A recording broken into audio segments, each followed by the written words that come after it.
Karumandi junction YouTube சேனலுக்காக உங்கள் நண்பன் அமிர்தம் சூர்யாவின் வளமான வணக்கங்கள்.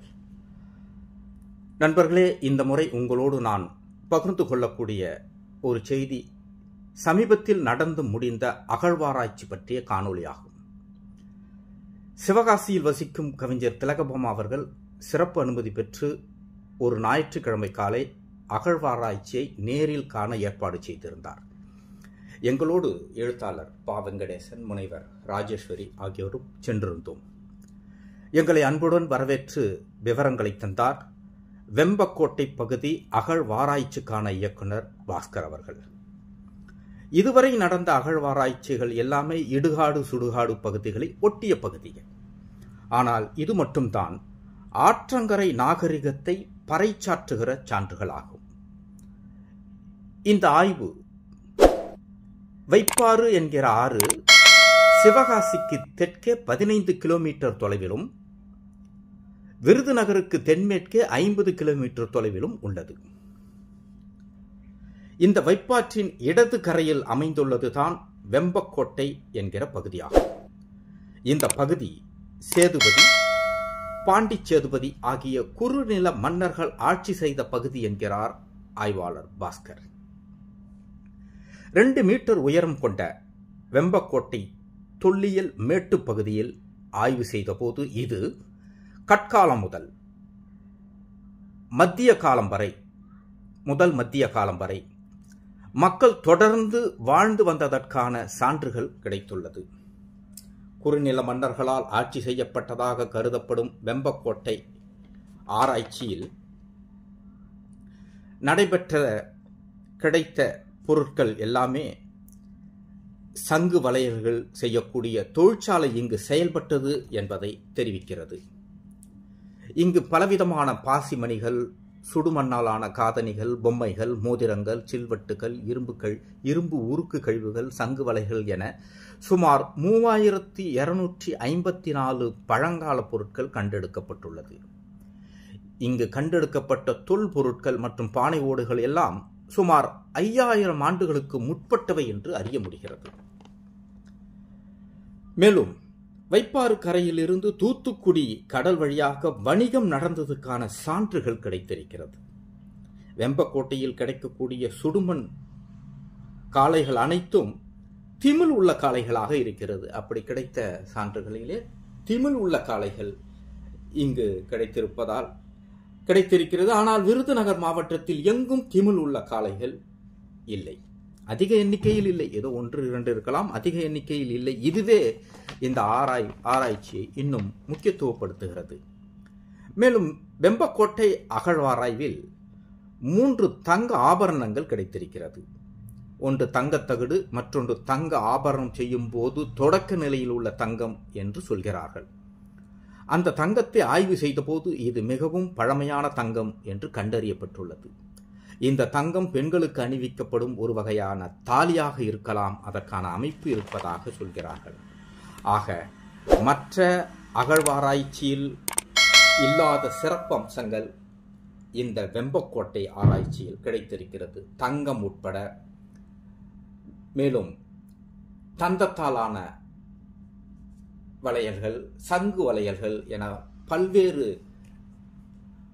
ஆதார பொருட்கள் இங்கு கிடைத்திருப்பதால் இது மிக மிக முக்கியத்துவம் வாய்ந்ததாக கருதப்படுகிறது.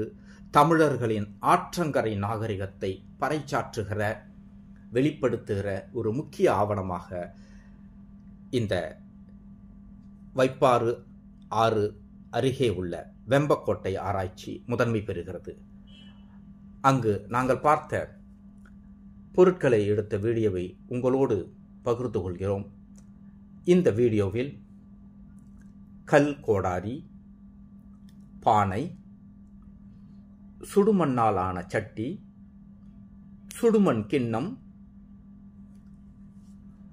பச்சை நிற கண்ணாடி கற்கள், சங்குமணிகள், சுடுமண் விளக்குகள், செம்பு பொருள், இரும்பு பொருள், சங்கு வளையல்கள், சுடுமண் புகைப்பான்கள் இருந்திருக்கிறது, சுடுமண் சக்கரங்கள் இருந்திருக்கிறது, கல்பந்துகள், சுடுமண்ணில் செய்யப்பட்ட காதணிகள், சுடுமண்ணில் செய்யப்பட்ட பகடைக்காய்கள் இருந்திருக்கிறது.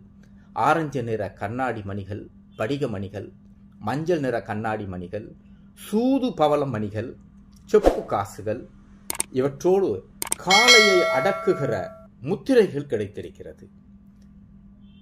தங்க அணிகலன்கள், சுடுமண் முத்திரைகள், டெரக்கோட்டா உருவங்கள் என முக்கியத்துவம் வாய்ந்த பல பொருட்கள் இந்த வெம்பக்கோட்டை அகழ்வாராய்ச்சி கிடைத்திருக்கிறது.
இது தமிழர்களின், தமிழ் இனத்தின் நாகரிகத்தை, அவர்களுடைய வாழ்க்கை முறைகளை, பண்பாட்டை, கலாச்சாரத்தை அதிகாரபூர்வமாக அறிவிக்கிற ஒரு ஆதாரங்களாக இது திகழ்வதால் இதை கருமாண்டி ஜங்ஷனில் பதிவு செய்வதிலும் உங்களோடு பகிர்ந்து கொள்வதிலும் நாங்கள் பெருமிதம் அடைகிறோம். நன்றி நண்பர்களே.